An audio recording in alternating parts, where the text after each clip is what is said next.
For as long as there have been societies, there's been this one massive question that has shaped empires and started revolutions. Who gets to be in charge? And more to the point, what role should faith have in making that call? So let's just jump right in, shall we? Can religion, or should religion, decide who gets to rule a country? Now, this isn't just some abstract thought experiment. It's a question that gets to the very heart of what we believe about freedom, power, and how we all live together. Okay, so at the core of all this, you've basically got two different jobs. Religion, well, it's often about tackling those huge cosmic why questions. Why are we here? What's our purpose? But government, that's all about the practical hows. How do we build the roads? How do we keep things orderly? The real friction starts when the why team tries to run the whole house show.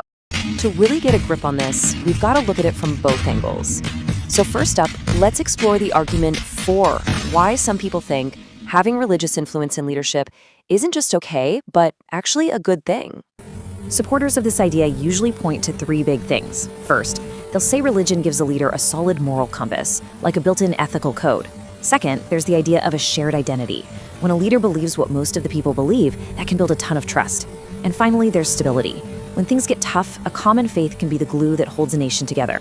But there is a huge difference between influence and outright control. It's a really fine line. So what happens when that line gets crossed? Let's flip the coin and look at the powerful case against letting religion call all the shots. And the risks here, they are pretty serious. For one, you get the exclusion of others. If you have to belong to one specific faith to be in charge, you're immediately pushing aside tons of talented people. It becomes about what you believe, not what you can do. Then there's the very real danger of abuse of power. When a ruler claims they answer only to God, who's left to hold them accountable? And maybe the biggest one of all, it can completely stifle democracy. If a holy text trumps the ballot box, the people's voice gets silenced. Okay, so this isn't just some abstract idea we're kicking around. This is playing out in the real world, right now. Countries all over the globe are trying to figure out this exact balance. Let's take a quick look at some of the ways they're doing it. You can kind of think of it like a spectrum. On one extreme, you've got a theocracy, like Iran, where religious leaders have the final say. A bit different from that is a state religion, like what you see in the UK, where it's much more symbolic, not really controlling. Then you've got secular democracies, places like Nigeria or the USA, where the whole idea is that government and religion stay in their own lanes. And of course, there are hybrid systems, like Israel, that try to blend a strong religious identity with a democratic framework. So after weighing the pros and cons and seeing how it all works in practice, what's the big takeaway here? It seems like the goal isn't to kick religion out of public life entirely. It's really about finding that sweet spot, that perfect balance for its role.